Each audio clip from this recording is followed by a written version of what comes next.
afternoon, everyone. Welcome to the Reagan Foundation Institute headquarters here in Washington, D.C. We have recently launched the Center on Civility and Democracy as a nonpartisan effort to help move the country past our divisions and restore the values of civility that are so essential to the health of our democracy. One way we do this is to highlight ways that we, as Americans, find common ground with our fellow citizens, despite the political differences we may have with them. As we see too often, especially in politics, we come to consider our opponents to be our enemies. That's why sports, especially the Army-Navy game, sets an excellent example for all of us. Athletes from our service academies know the differences between an opponent working to outscore you on the football field and an enemy out to kill you on the battlefield. It's an important distinction that we can all better apply in our daily lives as we engage with those who disagree with us. Today, we're launching our Common Ground Forum, which is about bringing together leading voices with different points of view from government, from business, and media on a national stage. And future events will include senators and governors, CEOs, and media personalities. As we launch this new series, I would like to thank the founding underwriter of our Common Ground Forum, Marcia Carlucci, as well as Gloria Dittis, for their support. Please join me in thanking them. So today is the kickoff of this new program, and what could be a better kickoff than America's greatest sports rivalry, the Army-Navy game. Today we're delighted to partner with the Rose Bowl Institute, a great group that's doing important work promoting sportsmanship and leadership. And special thanks to Rose Bowl Institute President James Washington for your support and for your leadership. We're delighted that James is with us today, and I'll tell you, he's very easy to recognize. He's the only person I know who has a Rose Bowl championship ring and 2 Super Bowl championship rings. Well, our 2 special guests today have led on the football field in service to their academy and on the battlefield in service to their country. Carlton Jones is a distinguished Army officer. He served in Operation Iraqi Freedom and was 4 years starting running back with West Point's Army Black Knights. Clint Bruce, also a veteran of the Army-Navy game, is a former Navy SEAL, decorated NFL and Navy Midshipman athlete, and a seasoned entrepreneur. In these 2 gentlemen, we have athletes who now know how to do their best on the game field as well as on the battlefield, and they know the difference between the 2. To moderate this conversation today, we're delighted to be joined by CBS Sports Brad Nessler, 7-time play-by-play announcer for the Army-Navy game, and he'll be broadcasting the game this weekend when Army and Navy take the field here in Washington. Brad is the perfect person to be with us as Army and Navy go head-to-head here today at the Ronald Reagan Institute. So please join me in welcoming Carlton Jones, Clint Bruce, and Brad Nessler.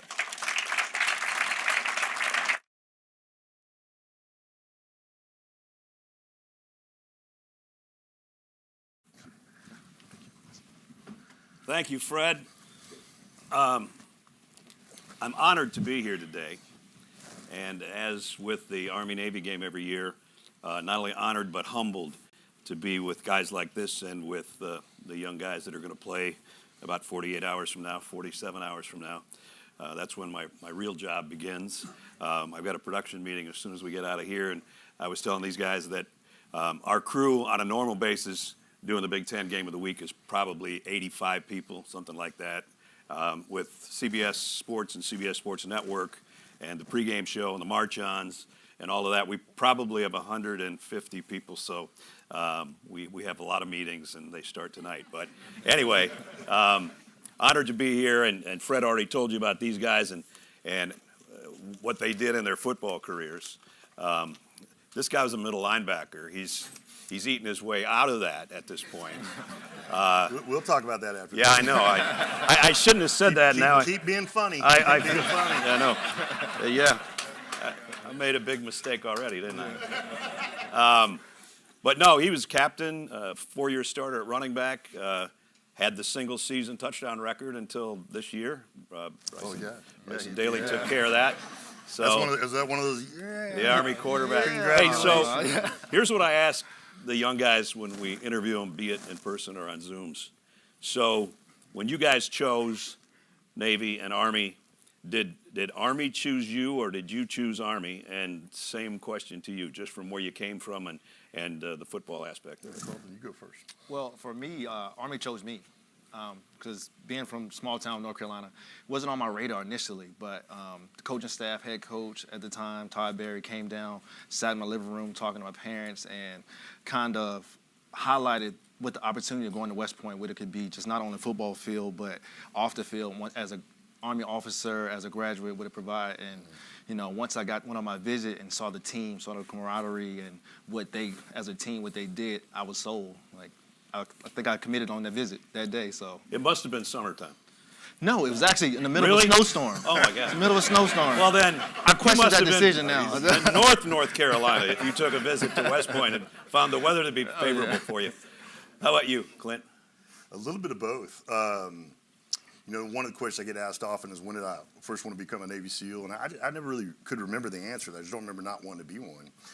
And then during COVID, I don't think there's a lot of redemptive qualities to COVID. We learned a lot about ourselves, but I got to spend a tremendous amount of time with my kids, my daughters. I have 3 daughters because why not? Why wouldn't I? And my oldest goes, Dad, you want to watch Magnum PI? I'm like, yeah, absolutely. Then you turn on the new one. I'm like, stop. We're not watching it. So we watched the original Magnum PI, and there's an episode in the second season, and some of y'all watch Magnum PI already know where I'm going in this, where they kind of reveal that the character Thomas Magnum, played football at the Naval Academy, and he was a Navy SEAL. And I remembered having this hyper-lucid memory of being a little chubby little 5th grader in Little Rock, Arkansas, watching Magnum PI on Thursday nights at 8 p.m. with my dad, and just turning and looking at him and go, hey, Dad, I don't play football at the Naval Academy, be a Navy SEAL. And my dad was like, all right. And, So you were more into Tom Selleck than not Tom Selleck. But it's an amazing show when you really go back and look at it. You look at, just the diversity, TC, Magnum, and the relationship they had and some of the topics they addressed. But when I was towards the end of my senior season, my junior season, my father got sick and eventually passed away. And so for me as the oldest son, I had opportunities to play at a lot of different schools. I was very fortunate in a big program in Texas, had great coaches that advocated for you and incredible teammates. But I had to make a 40-year decision and not a 4-year one. Right. And the service academies and the opportunity to become a Navy SEAL. The coaches said, yeah, you just tell them you want to be a Navy SEAL. And that's not true. That is not how that one works, right? I've been looking for him for a long time. And it's just a little bit harder. But yeah, so it was a little bit of both. I reached out to Annapolis, and Annapolis they had me on their board, and it saved me in a lot of ways. Not many guys make a decision to say, okay, I could play in the NFL or I'll go be a Navy SEAL. I mean, Pat Tillman did that with the Cardinals, and ended up losing his life 20 years ago right now, I think. How'd you make that decision? Well, I played the same position as Ray Lewis at Baltimore, which, there was a point in practice where I was like, it might be easier to become a Navy SEAL than get out. And it turns out it was. But, I wanted to serve. There was no part of me that didn't want to serve. And this was pre-9/11. This was 1997. And I remember there was a couple moments, Marvin Lewis was the coordinator, and Ozzy's incredible, and Phil Savage is the GM. And, I got to go where it hurts, and I got to go where it's hard. And I remember there was a moment in the NFL where I was like, listen, everything I'm going to learn about myself is something I already know. It's going to be a deeper dive in something, and I got to go where I don't know. Right. I'm not going where I need God less. I'm not going where I'm not going to have to learn myself. And I had no idea if I could become a member of the SEAL team. So for me, it was pretty easy. It was pretty easy to go. You got to go where you don't know, because that's where you're going to need your brothers. That's where you're going to need your faith. And I wanted to serve. That's why I went in the first place. Was it as tough as you thought it was going to be, or worse? Yeah, it was difficult. And I remember 250 guys started in our class, and 12 of us made it through. Wow, jeez. And I had just left camp, so I came to Buds as like a 250-pound middle linebacker with that type of physiology. You have a different kind of physiology, and then you're supposed to become a triathlete. And I was not a triathlete. But I will, anybody watching right now, if you're a big guy and you got to make it through an attrition process, I'll tell you the secret to running. Here's the secret to running if you're a big guy.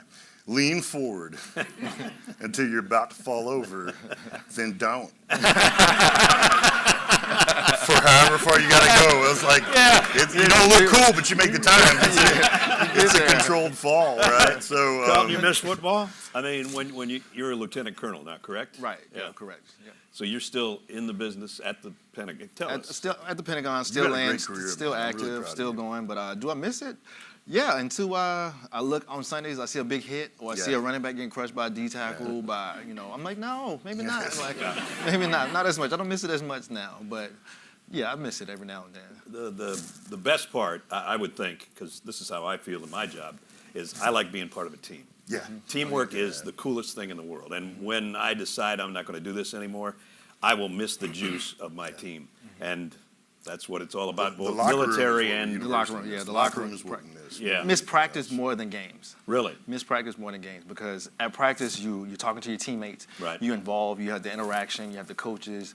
I miss the practices because you know competitive juices between one another. You're pushing each other, and you have the games going on. It's games inside of just practice. So, I'm against this middle linebacker. Oh, he got me last play. Okay, I got something for you next time. I know exactly what you're going to do. It's a piece of our game every day against our brothers in our own service academies. Right. In a way. How did that carry over to what you do now? Just the football aspect of it, the teamwork part, I guess. No. Oh, it translates directly to what we're doing. Like, I'm on part of a team. Like, I was a platoon leader. I'm in charge of men that have kids, families, and so I'm in charge of them. I have to lead them just like I led my teammates on the field every Saturday.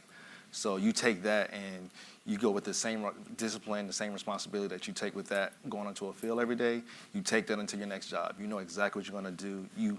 Everybody has their own job to complete an overall mission. On Saturdays is to beat Navy. Right. Every Saturday is to beat Navy. Yeah. Especially Saturday. But for us, it's like everybody has a job to complete a mission, whether it's in Iraq, Afghanistan, wherever we were at, wherever the mission is, that's what we're doing. And you got to trust the other dudes you're working with Yep. to do their job. Otherwise, it could be 100%. catastrophe 100%. for you guys, Navy SEALs. Yeah. Oh, I think for me, it's, I tend to, one of the questions I get asked a lot, especially about young men, is, hey, what's your favorite gun? It's a natural question given my background. But I always go, are you asking me what my favorite gun is, what my favorite weapon is? And then sometimes there'll be a little bit of a ripple in the audience, like just happened here. And people don't totally know there's a difference, and I always grab these young men and go, listen, a gun is a tool. A weapon is what I use to win. So my favorite weapon is a map. Because if I have a map, I have everything. I know where the bad guy will be, what to come in, what to bring, what to leave, how to get home. And if I have a map, the worst I'll ever be is wrong, but I won't be lost. And wrong and lost are different animals. Yeah. And kind of biographically, we could describe our lives. I lived on the ball field, the battlefield, now the boardroom and the breakfast table. And there's a meaningful percentage of the things we learned on that ball field season of our lives that exported perfectly into the battlefield and into the boardroom as we enter the professional season of our lives, and at the breakfast table as we try to build and lead and love our families. So I'd say the game made us in many ways. And the truth, I think the more talented you are, you have to surround yourself with people to tell you the truth. Because a lot of times the world will tell a talented man or woman anything they want to hear. And you got to be around people that'll tell you the truth. And the weights tell you the truth, and violence tells you the truth, and brothers tell you the truth, and sisters tell you the truth. And so I think the vast majority of the best of us that was built on the ball field exports seamlessly into the other maps that we're on. So kind of piggyback what he was just saying, like the weapon versus the gun. Like he says, a map. I think the greatest weapon we have, a radio. So if I have a radio, I can communicate to anybody, anywhere within the battlefield. So the communication between a quarterback and his O-line, middle linebacker and his entire defense. For us in the Army, like you got a radio. If we can't do it, if we're stuck somewhere, we don't do it, I can communicate to all of my whoever's I can reach out to somebody, I can call to somebody else, and they're coming to help me. So that's why the radio is so important.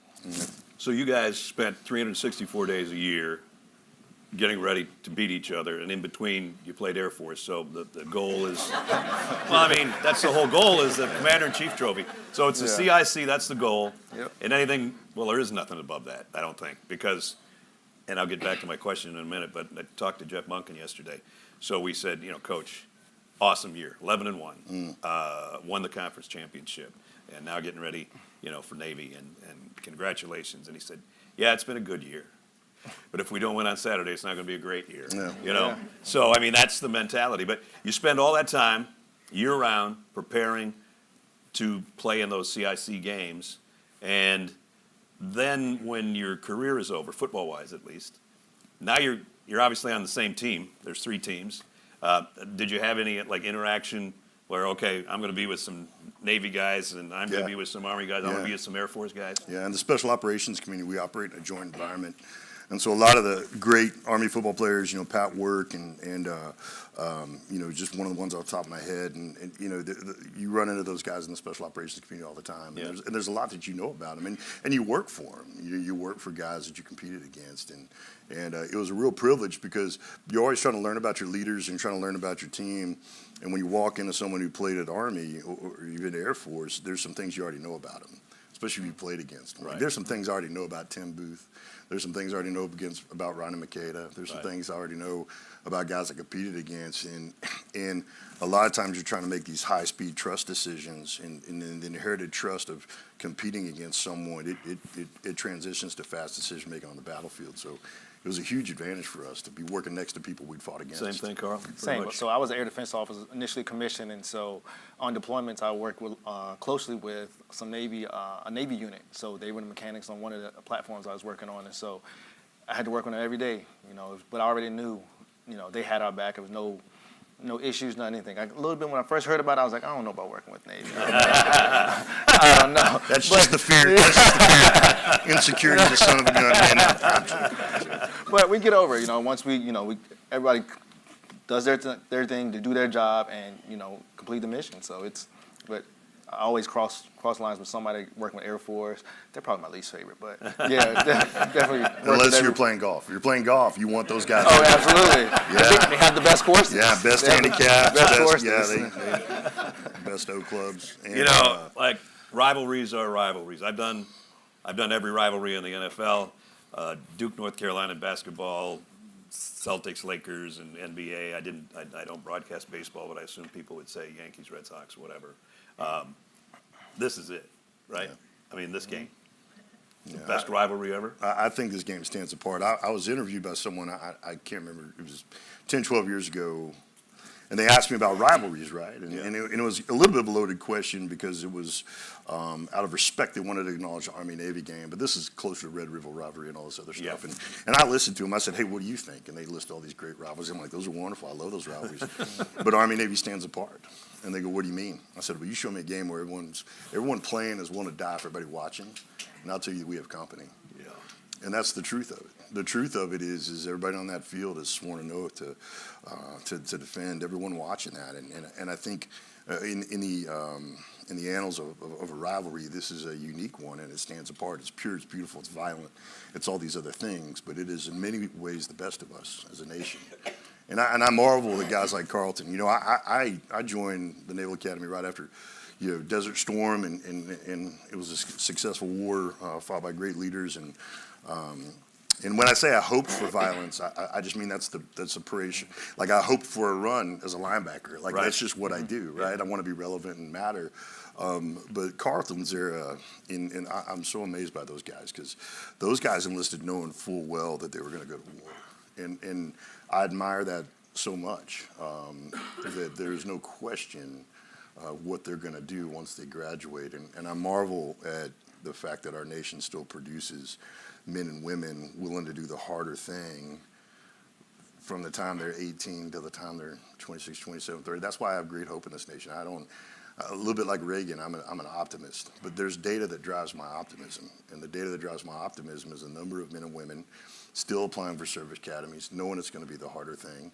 I think the last thing I checked, it was 20,000 applicants for 1,200 positions at West Point. That's not 20. That's 20,000 per service academy. Yeah. And so we have an amazing generation, and it's been that way since 9/11. So I'm so encouraged and so grateful. Carlton, greatest rivalry in sports. Absolutely. Right? I kind of Did echo you? it. I don't want to interrupt you. Did you know it when you got there, or did you know it before you got there, I don't know or what you can. is it get ingrained as soon as you get there? You can't really fully understand it until you're in it. Right. Until you understand it completely. Because everything that Clint said is like, I didn't know because the academies are hard. Every day is hard. Being an athlete is harder. Yeah. It's even harder because you have everything expected to you academically, militarily. it's hard. And then to be an athlete at Division I level, to perform at such a high level, it's hard on a daily basis. And so I could probably say the same thing happened to you. Like freshman, sophomore year, it's tough. Like you go through these periods and low times where you just want to quit. You don't want to be there, and you almost have your paperwork drawn up. But what draws you back in is your teammates. Yeah, it's brotherhood. That brotherhood between you you talk to a friend, you talk to a teammate, and like, we got this. We're here together to get this. And it's because you still think about, okay, we need to make it to the next practice, the next game, the next season.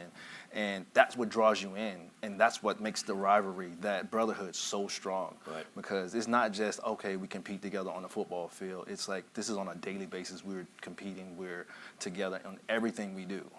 And that's life. And the faster you learn it, the better you are. Yeah. And I've always told my daughters, like, hard now, easy later, easy now, hard later. That's only two ways of it. And so we front load that hard into our lives, and I would say it blesses us and those depending on us for sure. I got asked a question like, hey, what did you learn going through SEAL training? And my answer is always a little bit, comes out of left field. I go, nothing. They go, what do you mean? I said, I learned how to be a SEAL, but I didn't learn anything. They go, what do you mean? I said, what I learned was who was telling me the truth my whole life. Because when you're doing something like that, you don't have time to learn. You only have time to remember. Right. And so when you're going through SEAL training, I had a chance to remember who told me and if what they told me worked. And so it's a proving ground. And those lessons we learned from those battles, I played in all four like you did. And they exported into every other aspect of our life. But I don't know that you can experience the gravity of it until you're there and you're seeing presidents and you're seeing, there are seasons where neither of our teams were very good, but that stadium's still full of 80, 90,000 people that want to be there. And in this day and age, people are craving for something to be proud of. And every year you look in the stands, you see people that are proud of you, even though they don't even know you, there's symmetry there because you want to die for them, even though you don't know them. And it's a powerful thing. This is, as Fred said, this is my 7th game. And I was telling you this the other day, and I'll just tell the story quickly. A lot of what we do is not just the game, and there's a lot of homework involved, obviously, and all of that. But during the course of the week, wherever we're doing a game, Big Ten, or if it's Army, Navy, or if it's whatever, part of our responsibility is dealing with the other media, radio stations, local affiliates, CBS affiliates, newspaper outlets, whatever. And so we do a lot of interviews about this game leading up to it. And there's Radio Row all day tomorrow over here in town. There. And the first year I was going to do this game, people were calling me left and right, and what's it mean to you to do Army Navy? And I'm like, God, I don't know. I haven't done it yet, And so a lot of you might know that I replaced Vern Lundquist when Vern retired. So Vern had done it many times. So I called Vern. I said, Vern, I got a problem. He said, what's up? I said, all these newspaper and radio outlets are calling me and saying, what's it mean for you to do the Army-Navy game? And I said, I don't know what to tell them. And he said, as soon as you get there, brother, you'll understand. And you do one of those games, and I'm getting this right now, thinking about 2 days from now. Because the emotion of the moment, the emotion of the game, it's America's game, which I think is the greatest title ever. You can have America's team all you want. This is America's game, And from the march-ons, I'm sitting there taking pictures like a little kid or movies, and I send them to my daughter. I go, she's go, Dad, you've showed me 6 march-ons. I know, but this is this year. You know what I mean? And so I'm getting tingly just thinking about the game. But when you work so hard and you get to it, the sportsmanship, we're here about sportsmanship. And when you get to the game and win or lose, the greatest moment in sports, and I don't think you guys, and I'm not trying to delve in, but I don't think you guys were that successful. So you didn't get to sing second, correct? You ask Al-Qaeda. Al-Qaeda will tell you what. Okay. There you go. You sing after that? God bless America. Al-Qaeda would disagree. Okay. And, well, just talk about the football thing because it's a big deal, man. No, I mean, I lost all 4 in a row by a total of 7 points in the combined last minute and a half of all the 4 games, and 2 of them are my fault, but I'm over it. I'm fine. You can kick a puppy on the way out of the box. I'm going to bring that up. But, it's. I remember after my senior season just not having anything left. It wasn't my best game, and I was getting lifted up off the field. And I assumed it was going to be my teammates, guys I served with, and it was some of Army's offensive line. Really? And it was just this commitment we made to each other, not knowing we would go to war together. But it was a commitment we made to each other about what we knew about each other and how we were willing to go to war with each other based on what we'd learned about each other the last 4 years. Right. And it's one of the more special moments of my entire athletic career to have had those moments and to still stay in touch. You know, Mitch Sizlove and I played high school football together. He played at West Point, and you know, some of my great friends and teammates are from Army West Point. Singing the, I mean, that spectacle. So the beginning of the game, I have a hard time because we have basically we call it a tease, but it's about a 4-minute open, and whoever does it every year does an unbelievable job. And so I have to be the first voice coming out of that, and I'm choked up, and my wife can tell I'm choked up, and then I get to the game, and then it's just 2.5 hours, not 3.5, 2.5, 2.5 hours of just kicking each other's ass, and then I get to the end, and now we're going to go sing, and I get all choked up again. And so I just think that's one of the coolest things in sports I've ever seen. All the emotion, whether you sing second, sing first, Yeah. all the emotions going through your body. If you won, you're happy, you're elated that you're Right. singing second. But if you're singing second like we did, I didn't win one either. Yeah. So it's anger, it's frustration, it's all those things. Those emotions are going through your mind as you're sitting here singing first, and it's Especially your last one. Your Yes. last one, the magnitude, the weight of it, the appreciation for what you've been a part of, and the heartbreak that you're never going to get to do it again, Right. and the hope that the ones that come behind you play it the way you tried to play it. It all hits you. I tell you, there's one person that does not like the Army Navy game, and it's my bride. Because her birthday is on the same day as the Army Navy game. And for the 2 years that we were dating, she's my ring dance date. We've been married for almost 27 years, been together for 30. She's just like, Army Navy ruined 2 of my birthdays. Yeah. Because I'm not over it. I'm not one of these. I was like, I'll send you a cake, leave me alone. And My wife's birthday's tomorrow, Yeah. and I've missed every birthday for Yeah. like as long as I can Yeah. remember. And it's 46 years let's on my keep our side, wives so. apart. Let's keep them separated. But yeah, and the singing, and I think that should be. I have a friend that I was just with watching NFL football at the local dive that we do on Sundays, and we got together, and he said, I think there should be a rule. He loves Army Navy game. I think there should be a rule. Every game, they should have to do that. Not just Army Navy, but every college football game, win, lose, you should go watch them sing their alma mater, whatever, stand there, crying through your eye black if you lost, and big smiles if you won. And he said, and if they don't do that, take away their NIL money. And I was like, that's not a bad idea. You know what I'm saying? Or beat them. Yeah, or Yeah, no, like, that's, yeah. that's Hey, the easiest way to shut woodshed everybody up. cures a lot of ills, man. Yeah, Like, I know. But you think about 3 weeks ago, let's say, Michigan, Ohio State, Arizona State, Florida State, North Carolina State. They all go and they're trying to plant the flag and all of that. And I realize there's a lot of 18 to 22-year-old testosterone flying around at a football game, and you don't want people doing something on your logo. But, I mean, that compared to what you guys do at the end of your games, it couldn't be farther apart. And it should be the way you guys do it. Well, I think the thing we know in some of those rivalries, that's your ultimate enemy adversary. Like for he and I, like we're adversaries, but we're not enemies. Because enemies, that outside agent, that enemy of the nation that we are not against. We have this looming third party actor that hates both of us, and it's easy to rally towards each other when that happens. And so I think we're advantaged because we're aware of the circumstances and the institutions that we serve and the nation that we serve. So it's easy to scan the horizon and find someone that wants ill for both of us, and we can get shoulder to shoulder on that one pretty quickly. There's a legislator yesterday in Ohio that produced a bill that, I don't know, and he wanted to call it the OHIO Sportsmanship Act. And if anybody tries to plant a flag on the horseshoe in Columbus, it's illegal and it's against the law. And I was like, okay, there's a politician who's trying to make a name for himself. But it's not a bad idea. But, just the fact that sportsmanship's what we're here about, and it's the biggest thing. And the society should learn a lesson. I'm not a guy that can talk politics. You talk about sportsmanship. This recent presidential election, Is that the biggest lack of sportsmanship you've ever seen leading up to something? I Here's just quieted the crowd. You know, Sorry. here's what I will tell you, and I'd love to hear your thoughts on this. Love will give you a gear that hate won't. There you go. Love will give you a gear that hate won't. And for me, I've never hated anybody I played against more than I love the guys I played next to.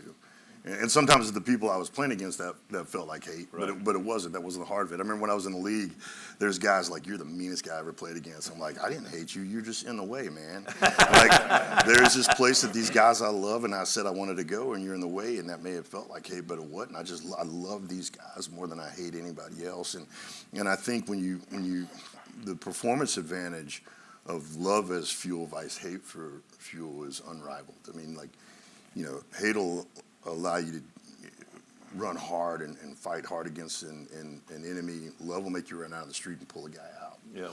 And they'll pull you out. And so I think that's one of the things that our school is so hard.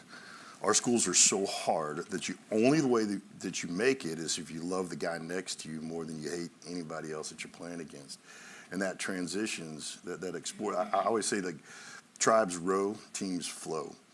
And one of the things that tribes have is they have this thread of love between them. Like, we know we're going to go to war. When we say, hey, play like your life depends on it, like, that's not a metaphor for us. Like, the things we're doing, our life might depend on it. The precision, Carlton hitting the right hole, Carlton taking his juke step and then coming this way, me taking the read step, like those commitments to precision.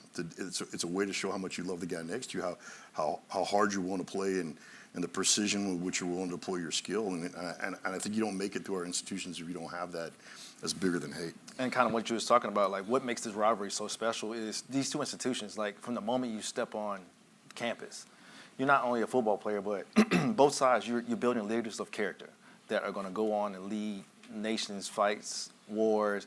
And so you get that training, that discipline, that leadership, that ethics from the moment you step on either campus. Yeah. I can say that for both. So it's not just, you're not just there to be a football player. You're there to develop as a man, as a leader, and a leader of men. So you learn that from the day you step on campus. And so you continue that only when you're down on academically, and you just continue to get that when you're on the football field. So that's why they have no excuse to, okay, when you're on a football field, do something different that you wouldn't do anywhere else. So that continues on while you're on a football field. And it extends. I love what he just said. It extends into in our dorms. Like, I loved my classmates because that's the only way I made it through calculus. Like, I was like, my classmates are like, you're dumb, but we love you, and we're gonna help you spell this right. I'm like, this math has letters. What is that? And so the love kind of it goes through the whole thing. Like, I love my classmates, my company mates, and for me, Saturday in the fall was an opportunity to show my roommates how much I love them by the way I played. Right. So for me, football was a proving ground. It was an opportunity to prove someone right or prove someone wrong every snap, and to show people that I loved them, that I meant what I said, by how hard I played, and the commitment to craft. In the day and age now of the portal and all of that, there's not portal in Army, Navy, Air Force, whatever, but you can portal in, but you're starting over. Like, it's gonna suck. Well, Rayon Lane, safety, all conference safety for Navy. We talked to him yesterday, and I said, hey, you probably had a chance if you wanted to leave, go someplace else. You got NFL aspirations and all that, and he said, well, sir. He goes, I looked at it. I came in with 50 brothers, and I'm going to graduate with 50 brothers. Yeah, it's remarkable. Is that cool? It's remarkable. Yep. It doesn't surprise me, knowing him since he got there a little bit, and knowing the quality of caliber. Like, I think sometimes guys go to the NFL looking for what we had at the service academies. My little brother played Oklahoma State, and I would sit in the locker rooms in the league when I was in there for the brief time I was in there, and none of them, very few of them would talk about their teams and their schools the way that we did. And that's no disrespect. That's not marginalizing it. But there was always an element, I think, of, God, I wish. My brother says all the time, I wish I would have had the brotherhood that you had. And I said, but you would have had to go through what I went through to have it, right? The only way you forge that level of camaraderie, brother, is time and suffering. There's only two things to do it. So it's no easy button. If you don't have time, what do you got left? Suffering. And then you figure out who wants to be there and who means what they say. Yeah. This whole thing, sportsmanship, integrity, there's there's winning without being arrogant, I guess, and there's not an art form to losing, but somebody's got to win, somebody's got to lose, and I think society could learn a lesson there too a little bit. Yeah, I've always taught my daughters. I said, you win, you lose, you get beat. Losing is you beat yourself. Getting beat is you just get beat, and winning's winning. Don't lose. Don't lose. Getting beat, you just get beat. I mean, sometimes you just get beat. Sometimes the other guy's better. Sometimes the other gal can do it longer or kick it further. I mean, I love the Olympics. I love watching the women's rugby team kind of do what they did. And sometimes you just get beat, but don't lose. You can control whether you lose or not. And losing is you beat yourself. And if you lose and you learn, then you move that from the loss category to the getting beat category. And if you're not willing to get beat, don't play. Don't show up, because that's why we show up on Saturdays, to figure it out, right? And it's not this factory for perfection, right? And again, I'll go back to it. Easy now, hard later, hard now, easy later. And that's some of these kids that are going to the portal, man, I get it. I'm not judging it. But if you're looking for something easier, you're going to pay for that later in some way. So do the harder thing. Always do the harder thing, because you're going to learn more about yourself and life when you do it that way. Don't you think Aretha Franklin got it right, like R-E-S-P-C-T? She got a lot right. She got But a I mean, lot really, right. isn't that what we're talking about almost? Yeah, and you earn respect through suffering. I mean, that's the only way to do it. Gamesmanship and sportsmanship, two different things. Gamesmanship, you can try to, I've seen teams try to trick the rules. That happened this Oregon this year. I know there's some Michigan people in here because I met, he's right there, Steve. Michigan tried to steal signals. Coach Belichick just told the North Carolina job today, so Deflategate or Spygate will eventually up in the ACC. But so that's, I guess, gamesmanship, but they're two different things, aren't they? Sportsmanship and gamesmanship. I think I only focus on sportsmanship, because there's no cheat in the battle space, right? Like gamesmanship is, in some sense, is a shortcut, and shortcuts never really are. When you run out the long game on a shortcut, a lot of times you find out it wasn't as short. It cost you something else. It may have saved you time, but it cost you something else, right? And I think sportsmanship is just if you compromise on the way there, you have to hold the trophy with an element of compromise too. And I don't want to half hold anything. CIC trophy this weekend. It's whoever wins, it's going to take it home. It's going to stay home. Special thing. It's going to stay home. It's going to stay home. Well, you went through a tough time. Yes. You went through, I think, part of a 14 stretch. Yeah, we started that. Let's not talk about that right here. Okay. Well, I'm just thinking. Let's not talk about that. I'm regurgitating all the stuff that I thought about. I didn't. I want to win. I want our Navy to win every game, but I think some of us loved it. Like I love seeing Army do well. Yeah. I love seeing Army do well. I want to beat them, but even that, I want it to be a close game. I want people to go like, God, man, thank God those guys are going to step up for us later. Like, I want. This is what I love about the 12-team format. I mean, there's a chance for Cinderella to show up, and Cinderella's always got a shot, right? And but I think that. You got to run. We both lost all 4 in a row, but I would tell you, I think I would have been a better guy if we'd have won too. But I know enduring that and overcoming that and not letting that be the definition of who I was as a player, who I am as a man, has made me better. Because we're all going to have to kind of recalibrate ourselves, right? So. Right. Same thing. Kind of same thing. And going back to the gamesmanship versus sportsmanship, like gamesmanship, I look at it as like a gimmick. You're looking for a gimmick and something that eventually they're going to figure out, and then you're going to have to start from scratch and do it all over again. For the sportsmanship, you're doing everything right the same way every day. Then you don't have to go back and you're creating more work for yourself. You're trying to find a gimmick or a shortcut to get something. Yeah. Right. It's the shortcut. Just do everything the right way. The sportsmanship is doing everything the right way, the right time, and just being better that day. Yeah. Doing everything the right way. And so that's why we don't focus on the gimmicks, the tricks, anything like that. You just do everything the right way every day, doing the discipline, that not beating yourself. Yeah. And everything works out. You just got to be better on that day. Dude, and it's also, if someone tries to beat you at gamesmanship and you beat them with sportsmanship, it crushes their soul, which is kind of satisfying. You beat a man's soul, that's kind of what you're going for. Like, I'm sorry, I'll pull it back a little bit. But you know, like, when I was doing powerlifting, I never wanted to wear a bench press shirt because I wanted to beat you, and you wore your shirt and I didn't. And I want you to wonder about that and worry about it for the next time we could. I think sportsmanship is doing it right. When these two teams get together this year, both offenses have expanded a little bit, and thrown the ball a little bit more, and two really good quarterbacks. It's not hard to throw more. Like, more than two. The 4 times. The more, Four times this game. So we're talking to the offensive coordinators yesterday. They said, well, we want to be risky, but we don't want to be reckless. I said, please be risky, so we have something to talk about instead of just. But it doesn't matter what Mike we Beatty, do. 3 yards. Mike Beatty, 4 yards. Yeah, that's Carlton, right. 12 yards. And then it's 4th down and 2, and we're not punting. We're going for it anyway. That's the way it is.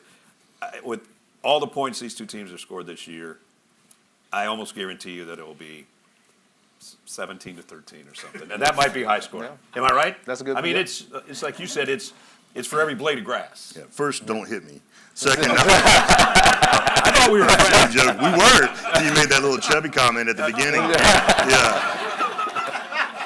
I'm joking. I could have said how many tackles you made over the 4 years. I'm joking, but you didn't. You could have and you didn't. And, How many did you make? a few. Yeah. Yeah. That's the thing I love about this game. The linebackers make like 20 tackles each. It's the best. It's just like, remember, we played Cal Berkeley in the Aloha Bowl my senior year, and they're like, Clint, you're covering Tony Gonzalez. I'm like, at what point in 4 years have I shown the ability to do this? And I think they ran it 16 times, and I made 12 tackles. And we won 42-38, which means they threw it. Wow. Yeah, I called Tony Gonzalez sir by the end of the game. Did you? I was like, nice catch, sir. Nice catch, sir. He's just a ridiculously great athlete and a high character guy.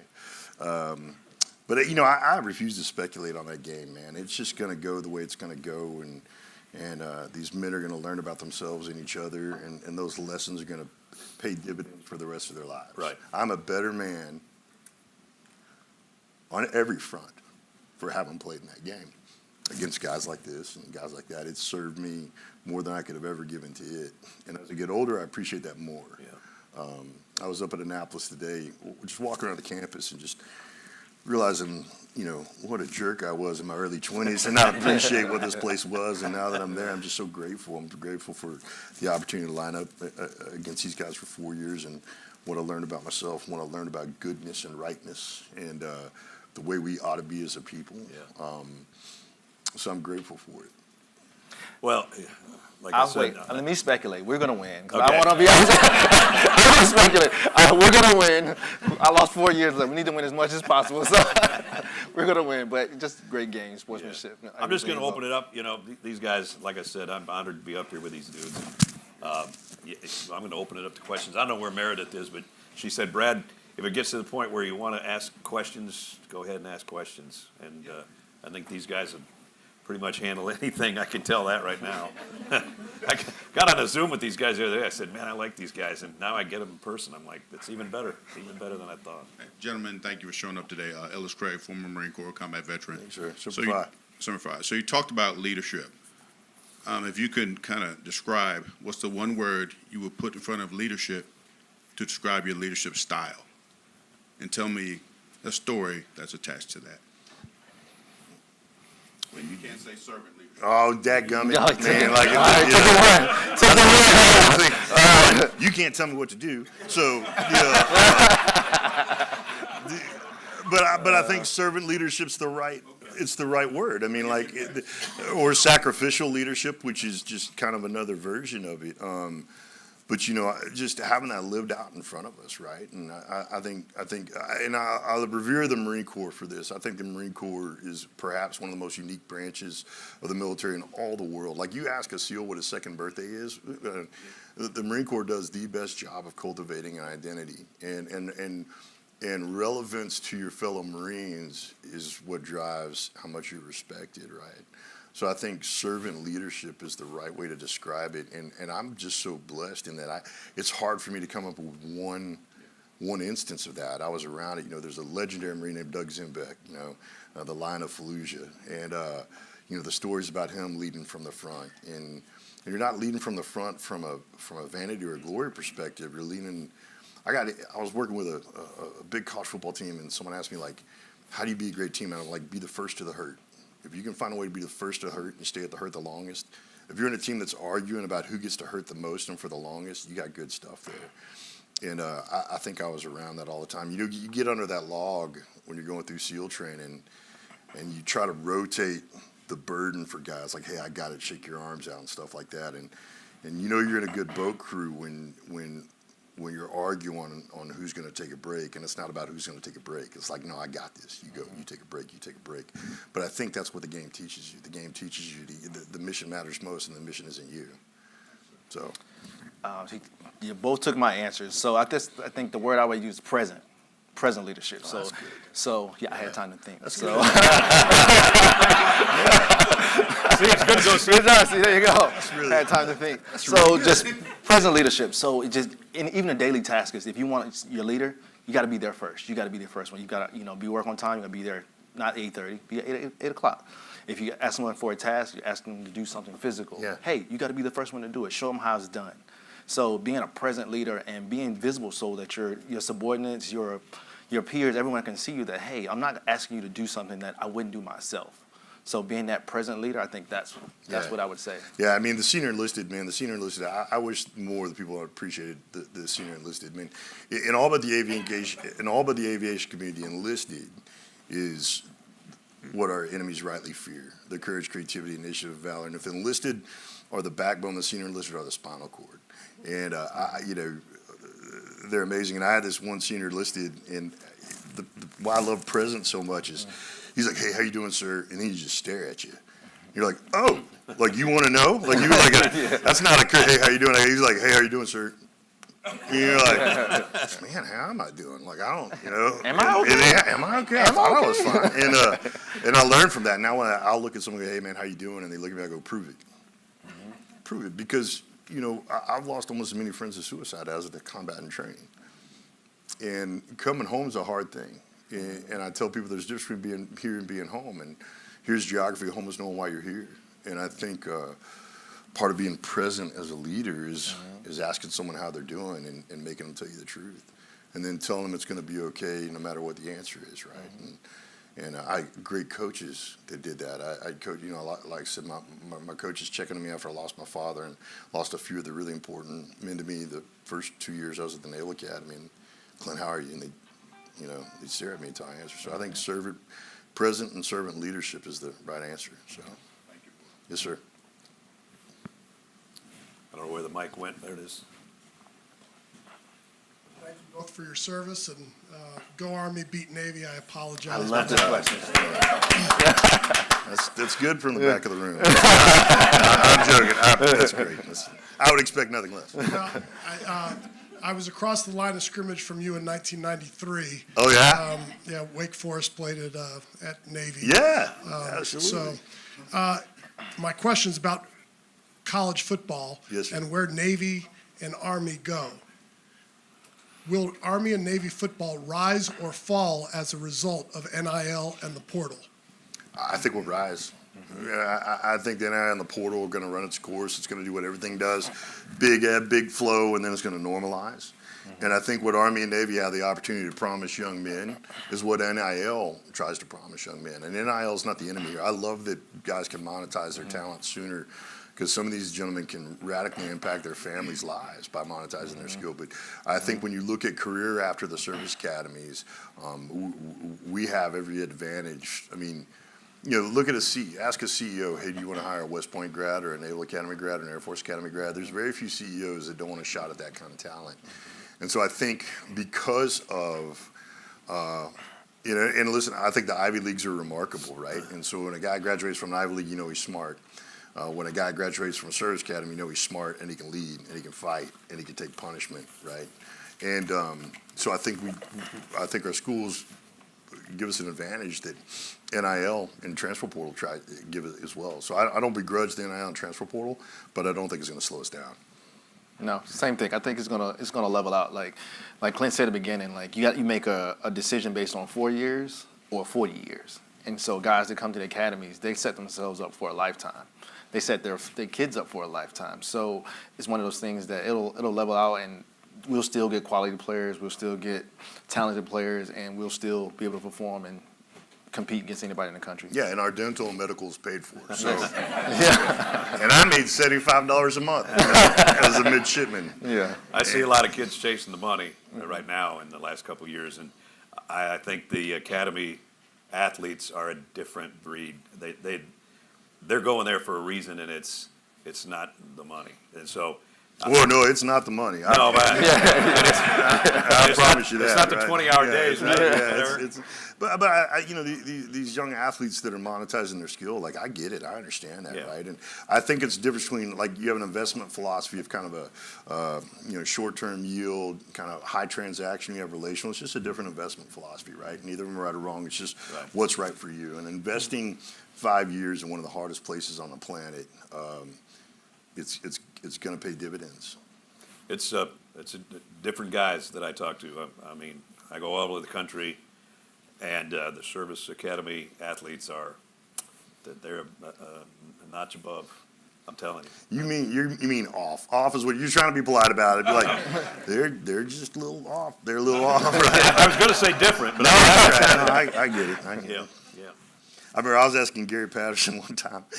Great coach at TCU, and he coached at Navy. And you look at who's coached at our institutions. Paul Johnson coached at Naval, Dick Bump, it's Gary Patterson.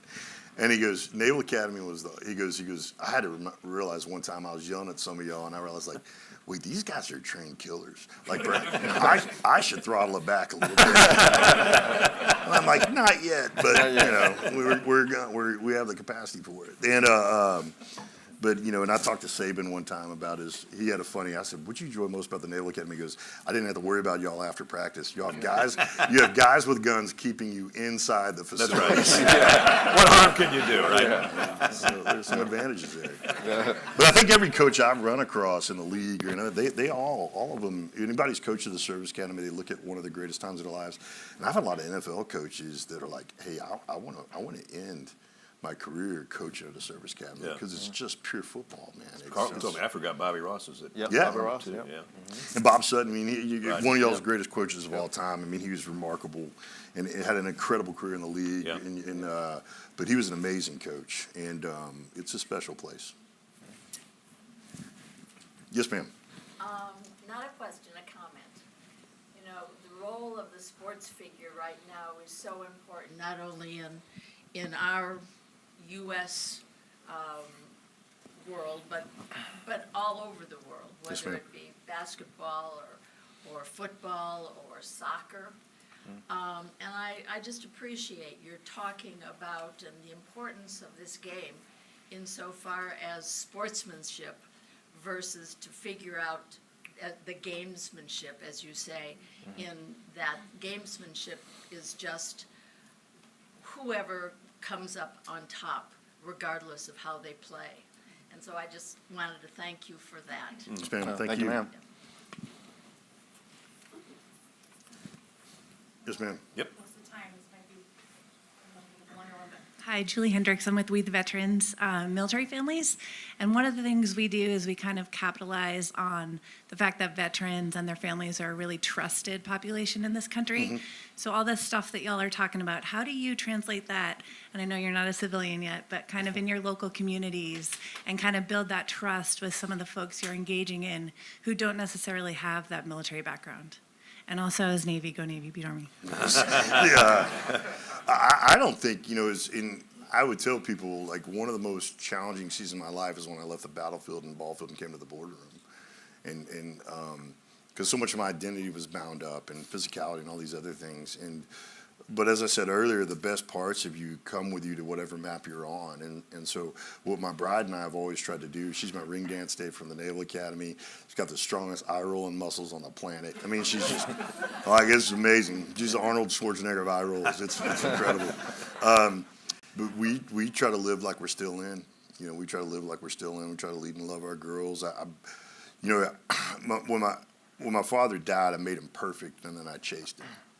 and that's a recipe for failure in a lot of ways. And I think one of the things, your guys know you're not the best anyway, so you might as well be honest with them, because then they're going to trust you. And I've always wanted the girls to know who their dad really is and what their dad's really struggling with, because that gives them permission to struggle as well. And so I think being authentic, I think authenticity is what you call vulnerability when you're not scared anymore. I mean, that's what it is. Authenticity is what you call vulnerability when you're not scared. When you're scared, it's vulnerability. When you're not scared anymore, it's called authenticity. And I think we've always tried to be real authentic. And I come from a community where you're measured by your authenticity. If you speak but don't show, you're not long for that world. So I think the things that we just brought that with us, and we try to bring that with us. I hope to be authentic later tonight when I'm not scared of him. You started it, man. We're all good. You got anything to add to that? So I'm still in, but I think one of those things is kind of, when you talk about we run into another grad, it's about, being willing to help no matter what. That's one of the things you get when you're a veteran of being in, is no matter who it is, no matter what they look like, you feel okay asking a question. You need help with something. Just extending that to the community that, there's always a help, there's always a lending hand, and not always, I feel like everyone on the outside is just always second guessing or not willing to assist or lend just because they don't know that person. But if you're in the military, if you're a naval grad or Army grad, it's, okay, you need what? Oh, my car? Sure, it's over there. My house? Like, it doesn't matter. Yeah, it's our opportunity to it's show opportunity. value. That's our whole deal, show value to the person next to you. And just keep doing that in the community. Like, hey, be open, willing to help, and no matter what the help is, just doing that. I think that's one thing I'm looking forward to doing as I, see my second chapter. Yeah. Yeah. You'll do great, man. Yes, ma'am. My brother played for West Point, and so we got to go to a lot of the games and enjoy the parties and the pageantry. So I'm wondering, what was it like when you became spectators? I've only been back to one game, so because Bruce Crandall, Medal of Honor recipient, invited me to go. See, so here's the deal. I already said it. I lost all 4 in a row. So going back to those games is like driving my beautiful ex-girlfriend on the next day with a better-looking guy, and I just can't handle that. I have a really hard time with that. My bride says, of the dumb things you say, that's one of the dumbest, right? And I'm an awful spectator, and it's not because I'm questioning these kids now. I just love it so much, and there's so much of me that love the opportunity to prove myself to the guys to the left and right of me and the coaches and family watching. So I'm a frustrated spectator. I have a good time, and not because I think I can do it better than these kids. These kids are so much better than I ever was. It's just you love it so much it's hard to be around it sometimes. So from my end, we take it as another reunion. So I have a bunch of friends getting together. We treat it like pregame, not like we're not drinking a bunch. We're going to lift. We're going to prepping for the game like we're about to play, and we're just getting together and just in the stands, just You're still excited. young. You wait. Yeah. I'm joking. That's it. So I'm a little sore afterwards. No, So that's tons it. of aspirin, Tylenol, but it's just another reunion. That's a great point. Yeah, when I do enjoy it, it's when I'm around my brothers. Like it is a reunion. That's when it's special. So just another opportunity to get everybody together, all my teammates coming from around the country coming together, and just excitement to see them, see the games, watch, hopefully for a win, and we're very critical Well, too. and even We're very overseas, critical. I mean, those are opportunities to get reunited. Like you'd be deployed overseas, and Army Navy games coming up, and you find a way to jump on a bird and. Like you see some Army dude who's like, "Hey, dude, let's watch a game together." Like, but you got to fly me back. Like, if we win, you can't just take your helicopter and leave. 'Cause I'm technically AWOL right now, so but it's a special thing. Yeah. Did that answer your question? Yes. That was a great question. Well, guys, thank you very Thank much. you. Thank Yes, sir. all of you for coming. I wrote something down. The Rose Bowl Institute National Constitution Center, emphasizing fairness, respect, teamwork, integrity. That's, I guess, what we were here about today. And I know that the Common Ground series, Fred can tell you more about this, or Lauren or somebody. I think they're going to take this kind of thing out to the West Coast in the spring, and they're going to center it around USC and UCLA basketball. So this is not the last one, and hopefully it'll be a whole series of these type of things, because got shared a lot of thoughts, and we appreciate all of you coming. Thanks a lot. I bet we smoke check the rest of them though. Like, they're gonna be like, they were good, but not as good as all day tomorrow on either CBS Sports Network or CBS Sports, and we'll kick it off around 3, and that's when I'll actually know what I'm doing. I think. I have confidence in you. Okay, don't touch me. Don't ever touch me.